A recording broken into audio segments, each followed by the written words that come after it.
Angliya Tashqi ishlar ministri Dominic Raab Xitoyning Uyg'urlarga qarshi qo'rqinchli kishilik huquq tajovuzchilarini tanqid qildi va agar Angliya shirkatlarining majburiy emgakka chetilib qolsa, jarimani to'laydiganligini ogohlantirdi. Angliya Tashqi ishlar ministri 12 yanvar seshanba kuni Avam palatasida doklad berganda Xitoy zulmi ostidagi Uyg'urlarning vaziyati haqida to'xtalgan bo'lib, yig'ilish lagerlari, siyosiy qayta tarbiyalash, majburiy emgak va tug'mas qilib etish qatorliqlarning qo'rqinchli qilmishlar ekanligini aytgan. O parlament a'zolariga Uyg'urlar uchrayotgan kishilik huquq dafsandichiligining qo'rqinchli ekanligini va Angliyaning buningga qarata axloqiy majburiyati borligini aytgan. Tashqi ishlar ministri Raab so'zida yangi tadbirlarni e'lon qilgan bo'lib, bular barliq Angliya korxonalarining Sharqi Turkistondagi kishilik huquq tajovuzchilariga chetilib qolmasligi va uningdan manfaatlanmasligiga kafolatlik qilish uchun tuzilgan. Uning aytishicha, Angliya shirkatlaridan ta'minlash zanjirining Sharqi Turkistondagi majburiy emgakka chetishlik emasligini isbotlash talab qilinadi ekan. Shirkatlarga qanday qilib astoydillik bilan tekshirish olib berib, ularning rayondagi kishilik huquq dafsandichiligiga chetishlik mahsulotlarni manba qilmasligiga kafolatlik qiladigan bir ko'rsatma berilgan.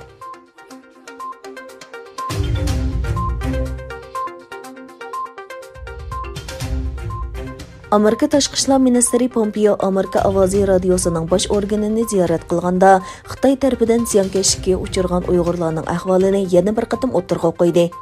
Amerika Tashqi ishlar ministri Pompeo Amerika ovozining markazini ziyorat qilib, fikr erkinligining muhimligini ta'kidladi. Amerika ovozi radiosining direktori Reylining savoliga javob bergan Pompeo o'zining yangi hukumatdan qanday xalqaroliq masalalarni kutadiganligi to'g'risidagi savoliga demokratlarga Sharqi Turkistondagi Uyg'urlarning vaziyati haqida so'zlaganligini hamda yangi hukumatning bu masalaga tutgan pozitsiyasining o'xshash bo'lishini umid qiladiganligini aytdi.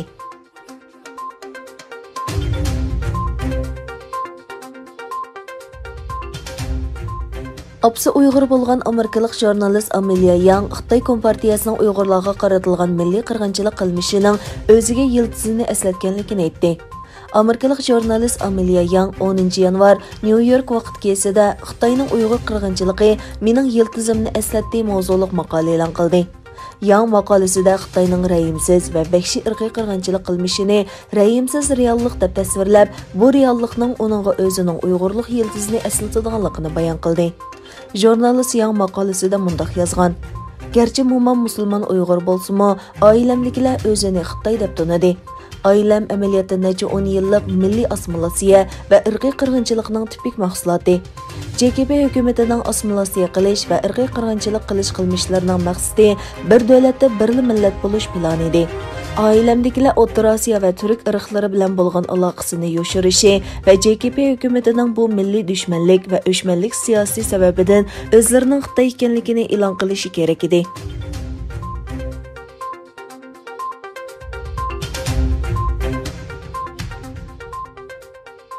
Xitoy Sinovac shirkati tadqiq qilib yasab chiqqan Wuhan virusi vaksinasining Braziliyada unum nisbati 50,38% deb e'lon qilindi. Sinovacning ishlab chiqarish va tadqiqot hamrohi bo'lgan Butantan institutining bayonotida eng yangi sonliq ma'lumotlarda davolashni talab qilmaydigan yenik yoki kasallik alomatlarining nazarga ilinganligi ko'rsatildi. Indoneziyada bu nisbat 65,3, Turkiyada bo'lsa 91,2% deb e'lon qilingan edi. Institut oldin qatda e'lon qilgan bayonotida vaksinaning unumining 78% ekanligini doklad qilib, bu nisbatni kliniklik unum deb tasvirlagan edi. Avomning oshkorlagan bisimi sababidan institut tunugun e'lon qilgan raqamlarda umumiy unum degan so'zni qo'llandi.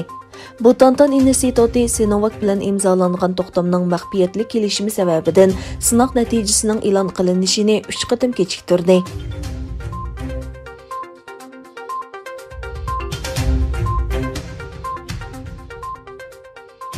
Oldin hafta yuz bergan parlament hujumiga Amerika prezidenti Donald Trump "Men zo'ravonlikni xohlamayman, men azaldan xohlamadim" dedi.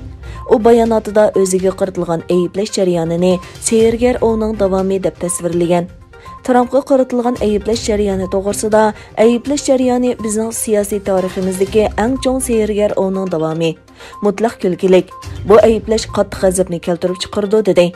Prezident Trump Avam palatasining boshlig'i Nancy Pelosi va Kengash palatasi oz sonliqlar rahbari Chuck Schumerning uni vazifasidan elib tashlash urinishini qo'rqinchli deb tasvirladi.